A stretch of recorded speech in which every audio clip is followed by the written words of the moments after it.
was born and raised in Boston, Massachusetts, but all of my family comes from the Cape Verde Islands, which are off the west coast of Africa. So I've been in Boston for a very long time, haven't, decided to leave yet just because a lot of family members are here. So they have me very rooted here. I attended, public schools in Massachusetts, studied abroad in Paris, France, where I had a great opportunity to see what it would feel like to live in another country. So that gave me great opportunity to kind of gauge, the way that I see the view of the world, being more open-minded to different cultures, different beliefs, different religions. And so that led me to, following my heart, which led me to education and empowerment. So that's where I am now. Have two lovely boys and a husband who's a Boston police officer. So we together are just enjoying being in the city of Boston.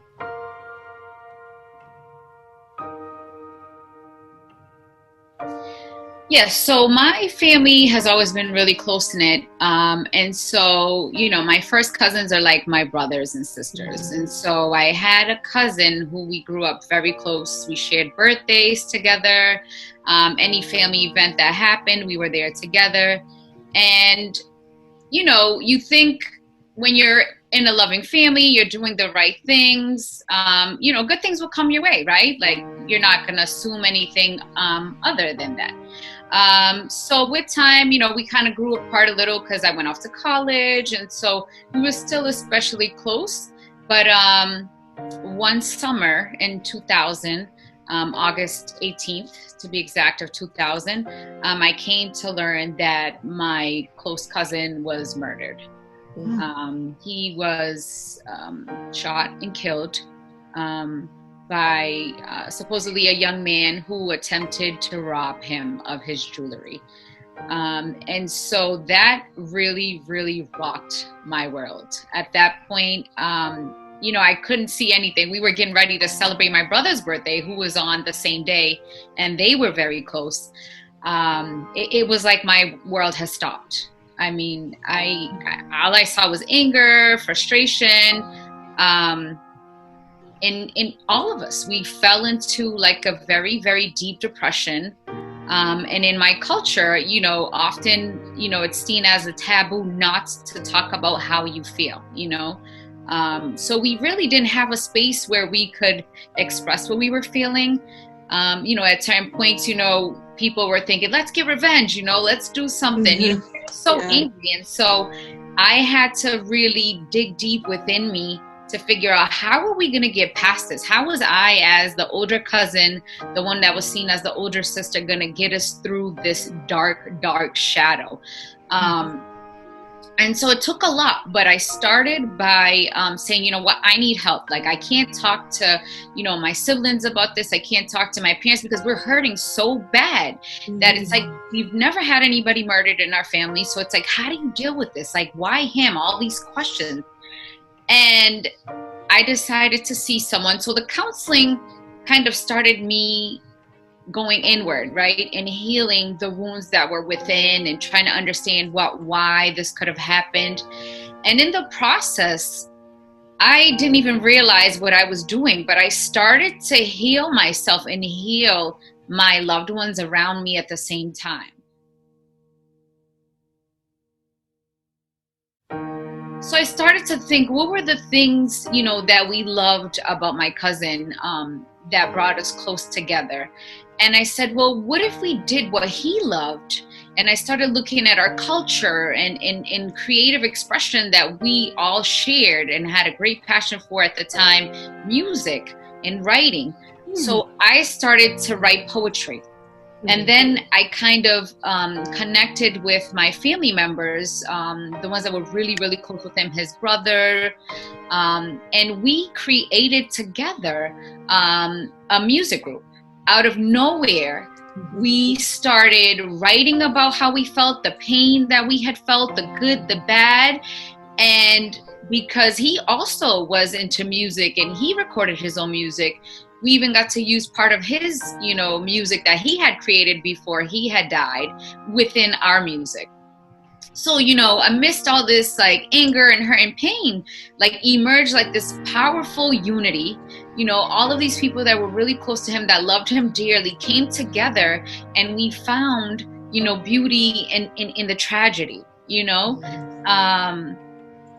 and so we got to perform places. I mean, it was amazing. We created our own CD. And Wow. we sold our own CD. That was when CD Baby was big, and we sold our CD on CD Baby a long time ago.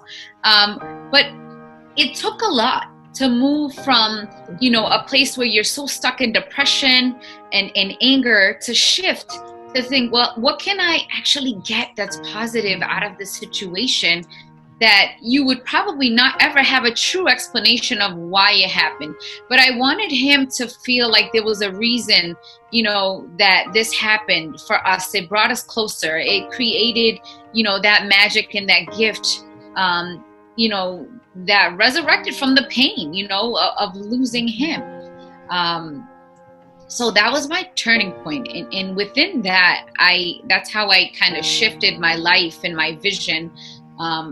Because I said, I have to create something that incorporates this idea of culture and creative expression to help, children and women, in particular of color, because, I am of color, and so I can relate more, right, to the things that we, talk about, think about, believe, and using that to transform any anger or pain or fears that we might feel, that we're saying that, wow, this is it. This is the end of the world. Like, where am I going to go with this? I'm stuck, right? And as we heal one another, we in turn give that gift to other people, and when we understand that power, we can really make the world a better place.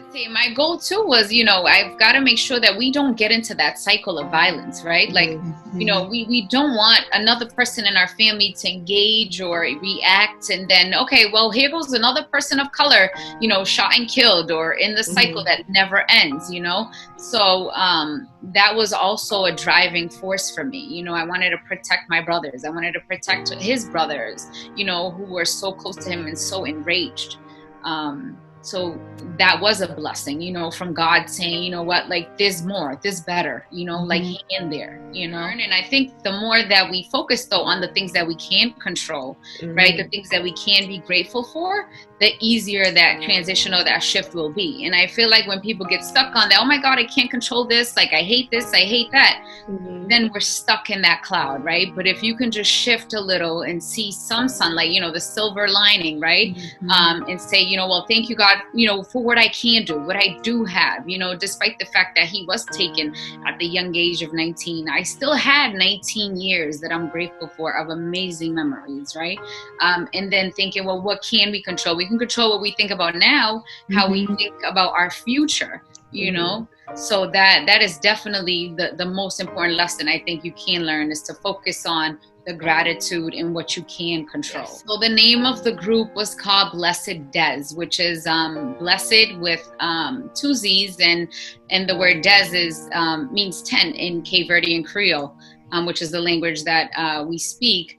And so there were 9 members in the group, and I specifically wanted to connect with those 9 people because they were his best friends, cousins that were really close to him, his siblings. And so there were 9 members, and then in Cape Verde there are 10 islands, and so the 10th member was him, his spirit. That was the idea, that throughout this, whatever we're making, we're creating, he's there as well. So I have created and founded the Mindset Cultural Coaching. So with my work, the goal is to educate, unite, empower, and enlighten children and women of color right now. I would love to work with all women of all backgrounds and all races and all children. That's the ultimate goal.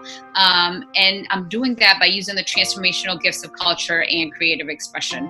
And so I have a website right now. It's www.mindsetculturalcoaching.com.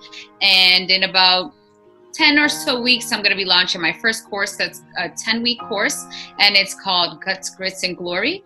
And so if folks are interested in trying to think about how they can shift their life using the transformational gifts of both culture and creative expression, they should definitely check it out.